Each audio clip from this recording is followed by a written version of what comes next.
Hello viewers. Today we are here with leo manze nawaletea vitu moto moto. Today I'm with one and only presidential awardee, anti-FGM activist. Manze anatetea girl child. Si mnajua girl child muhimu sana kwa society. So today meet our guest, one and only, the brand ambassador of FGM, female genital mutilation. That is FGM. So welcome to our interview. We are very honored and humbled to have you here today. So tell us your name, few background about yourself.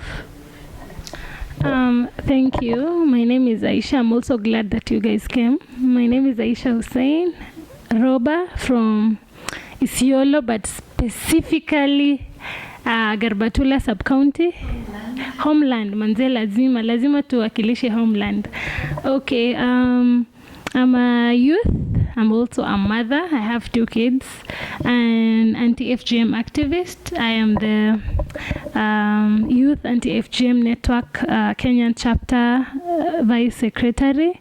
I'm also the Kenya Ni Mimi. Kenya Ni Mimi is a platform that was initiated by the CAS for Youth, CAS Nadia. So I'm the Isiolo County chapter ambassador. I'm also founder and director at a local community-based organization called Every Girl's Dream that basically advocates for the rights of women and girls. I'm also the Isiolo Youth Innovation Center Gender Department Lead. And to summarize all that, I am one of the presidential awardees during the launch of Generation Equality, along with other 22 young people in Kenya who were awarded by the president for the efforts that we put in order to end FGM as the presidential directives of ending FGM by 2022. It was a very long introduction, right? Oh, wow. By the way, wow. Mashallah. Such an honor, such a blessing to be, you're so young, such a, all those nini, like, uko na position kubwa sana kwa hii society. Yeah, thank God for that. Thank you. So now, karibu sana kwenye show. Leo tumesema mtetezi wa girl child lazima tukutafute, tukutoe maliuko. So, tell us, when did this organization started? Okay, this organization started way back in 2018 after I gave birth to my firstborn, and I gave birth through cesarean delivery, and it really disturbed me, and I was like, asking the doctors, what is the issue with me? Why was I not able to give birth through the normal way? So like it kept disturbing me, and I used to read articles and, hear people talk about FGM having one of its effects being difficulties during birth. So I formed a WhatsApp group and joined few of my friends and my relatives, and we started talking about issues of women like menstruation, delivery, and I realized that a lot of women and girls were going through difficult moments, just that they didn't have the platform to air their issues. So my husband encouraged me to start an organization. So that is how Every Girl's Dream was born. And since then we have been advocating and speaking on behalf of women and girls who are vulnerable. Yeah. So, when someone hears of FGM, all we know is it's just a circumcision to girls, which is not allowed. We don't know anything more about it. Can you elaborate it for us? Okay, FGM is female genital mutilation. So basically what it means from the word mutilation, it's a very really strong word. So it's mutilating girls. So like the genitalias of a woman being, cut. And we have different types of FGM. We have type 1, type 2, type 3, and type 4. So the type 1, just a piece of the clitoris is being cut. And then we have the type 2 where some other parts are being included, the labia minora.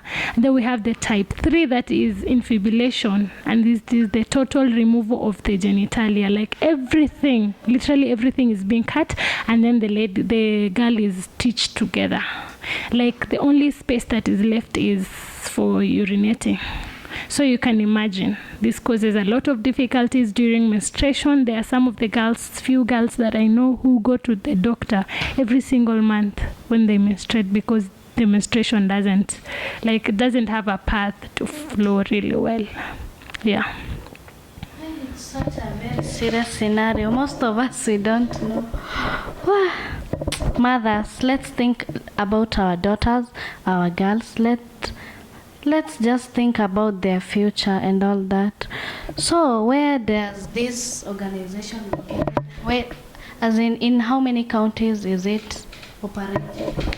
Please, before that, allow me to speak a little bit about FGM. So FGM, when most of the people know that FGM is just normal, and we have few reasons as to why different communities practice female genital mutilation. Some do it as part of their culture, and most of the Islamic communities do it because it is sunnah, and which is not. It is not in the Holy Quran. People are just, hiding under the umbrella of FGM is Islamic, while it is not. So religious scholars have come together like all over the world, even in Kenya. Even in Isiolo, we had religious leaders declare. We had a forum my organization had a forum where we brought together almost all religious leaders in Isiolo, and we had them declare that FGM is not religious. So it's just culture that people are afraid to let go, because it is something that has been there for generations ago. So people don't want to let it go. Others also do it because they feel this girl will be, how do I put it? She will be more into so so they're like wanasema wanapunguza moto ya wasichana ndo wasitafute wanaume sana. So and it has a lot of negative effects on women and girls. Even so we have overbleeding that can even lead to death. We have even the instant pain that causes trauma to a woman, because sometimes unaona mtu, like, people are afraid of even seeing a razor blade just because of the trauma that they faced, Yes, phobia. So, and those traumas are permanent, like it doesn't get away easily. So you might overbleed and die. We have girls who overbleed and died. So we also have issues like difficulties during birth, difficulties during menstruation, and then we have fistula. Fistula is like you can't control the passage of urine. So because when some tissues are being cut, you're no longer complete. So a woman is forced to undergo, different surgical processes, and it's not like everybody can afford that process. So we have women going through a lot. Some even have issues spending time with their husbands, because when you are done for FGM, we have tissues that a permanent scar is left. So depending on different women, we have women going through different issues, but it has only negative effects, no positive effects. Yes. So now on that, by the way, it's very serious. Very, very serious. So you as an organization, after you find out some maybe communities, neighboring, they are practicing it, what measures do you take? Okay, allow me to touch on a few things. As an organization, we have done quite a number of sensitizations. We've had forums with young girls, we've had forums with elders, we've had forums with government officials, we've had forums with chiefs and, religious leaders and even mothers themselves. So we've done quite a lot of sensitization, even through social media. So we have the Anti-FGM Act 2011, where a lot of people know nothing about the act. So first and foremost, FGM is illegal in Kenya. We have the 2011 Act that states that FGM is illegal, and anybody who is found doing FGM is responsible for the consequences. So what we are doing is going to the grassroots, sensitizing those community members about FGM and the act that is there. So it's really hard to even find someone doing FGM. It's hard because people know that FGM is illegal. So as they do these things, they make sure that nobody knows about it. And when you have no proof, you have there's nothing much you can do about FGM. So what we do is just trying to teach this community, mobilizing and making sure that they know these effects and that they are aware of the effects that FGM has on women and girls. So as we try to sensitize them, we also make sure that it sticks into their heads that there is a law. Insisting. Yeah, we insist to them that this FGM has no positive effects on women and girls. So yes. Okay. In the organization, what are some of the challenges you're facing as an organization? Okay. As a young organization, definitely finance is the main challenge. We've had support from few organizations like UNFPA. We had a grant that we implemented from UNFPA to the 6-month grant, and I can say that through that we have been able to reach to a larger number of the community members. And also we've had support from the anti-FGM board. They have been able to make sure that the sensitization goes well on the ground. And we've partnered with also Global Media Campaign, who have always been there to facilitate our media movements, and we are so much grateful to Global Media Campaign. And we have first, the advantage that we have is the presidential directive. That itself is enough to help us go on, because if the president himself has declared that FGM is illegal, so that means even for the community members, it will be easier for them to accept that FGM is illegal. And also as a community, especially the Borana community, we've had the Gumigayo declare in Moyale, Ethiopia, that FGM is not part of their culture anymore. So this is a big step towards eradicating FGM by 2022. And also the other challenge is there has been medicalization of FGM. Before we just have older women doing this. So we have medicalization of FGM. So it's the doctors doing this. And so that's recommended? It's not totally. No FGM is legal. However, medical it's not allowed. So the challenge is we are having medical doctors doing FGM. So it's a really huge challenge. Also, like the community, the perception of the community members, especially when you're young, you're a woman, you're young, you want to come out and talk to the community. Most of the time people look down on you. They're like, you're so young and you're a woman. What do you want to tell us? What has not been there that is here now that you want to teach us about? And especially the older generation. People are like, FGM has been there since ages. We have not died. We have given birth to 10 children. What are you telling us about FGM causing complications during birth? So it's been a huge challenge also. And considering the community dynamics, it's not easy. It's not easier. Yes. Okay.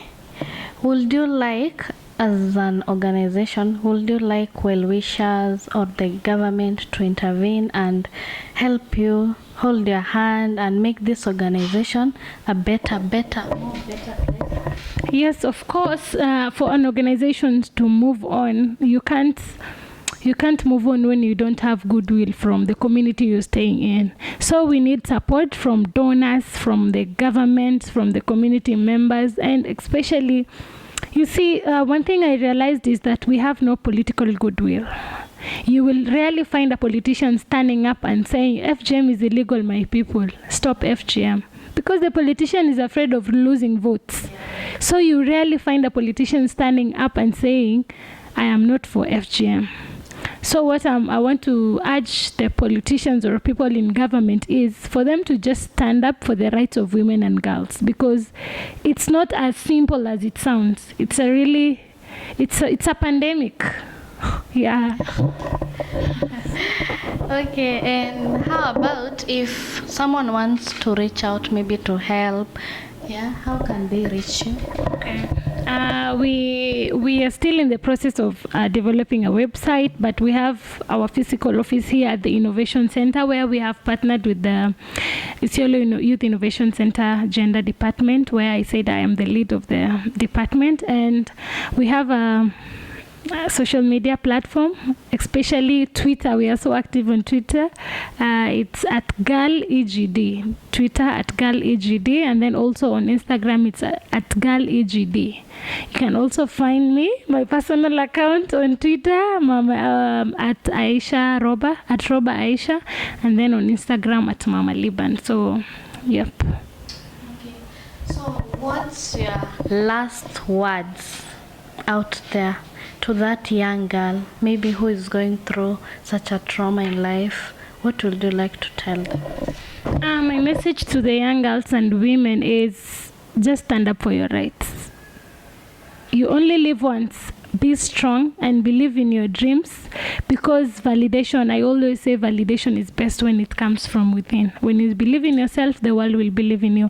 I never expected, coming from a very small town or village, as most of the people call it, Garbatula, with less than 30 years, to be awarded and recognized by the president. We have so many young people in Kenya, but being among few who have been recognized by the president is a really huge honor for me. So no matter where you come from, no matter your background, no matter your family, just be strong, believe in yourself, and believe in the beauty of your dreams, because you only have yourself. Love yourself, and don't despise yourself. That you're a woman, that you can't achieve things. You can do wonders, you can achieve things, you can be independent. And I want to pass this message to the girls, especially young girls or women who dropped maybe out of school, or maybe who have no formal employment. You create employment for yourself. You do business, and just try to fix things around. Yes. Yeah, there is always life after breaking. Yes. And I've been hearing you've been doing something like giving girls pie. Yep. So, yeah. Okay, we call it dignity bags. We were lucky to receive quite a number of dignity bags from UNICEF. Sorry, I forgot to mention this earlier. We are so grateful to UNICEF. And also we had received some from UNFPA, Action Aid, and also we have a consortium of youth-led organizations that is called Drop of Dignity. So Drop of Dignity is consortium of young people. So we give sanitary towels, we visit different wards. We've been to Iresaboru, we've been to this area LMD, we've been to Bulapesa.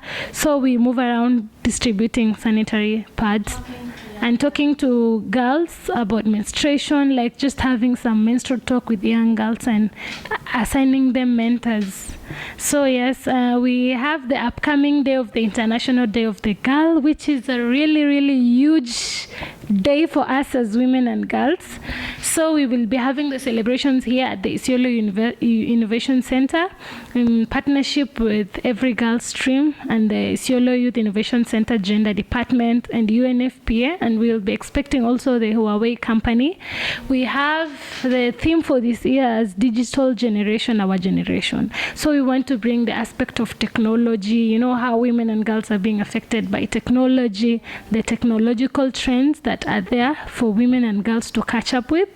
And also we have Red Cross and we have the banks here in Isiolo that have already shown interest to support the day. So yes, it will be a really good. Have you arranged the day? Yes, it's on 11th of October, and you guys are invited, of course. You'll join us. So yes, so we are looking forward to a really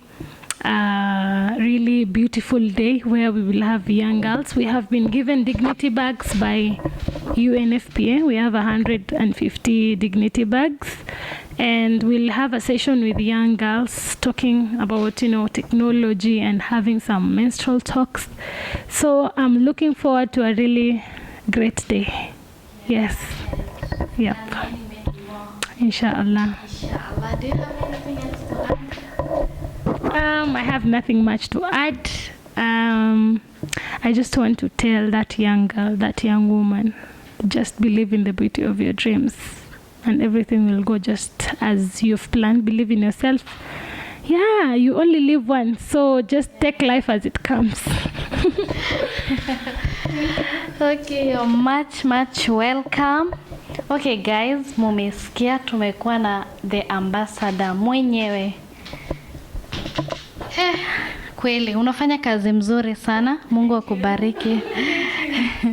So well wishers, donators, government, please come and hold this organization. Come and support. We support girls out there. It's a very good thing she's doing out here. Support manze. Okay, we've been here. We have now come the end of the show. Thank you. Please subscribe to our YouTube channel, Sabrine Production. Like, share, and comment. Until next video, goodbye.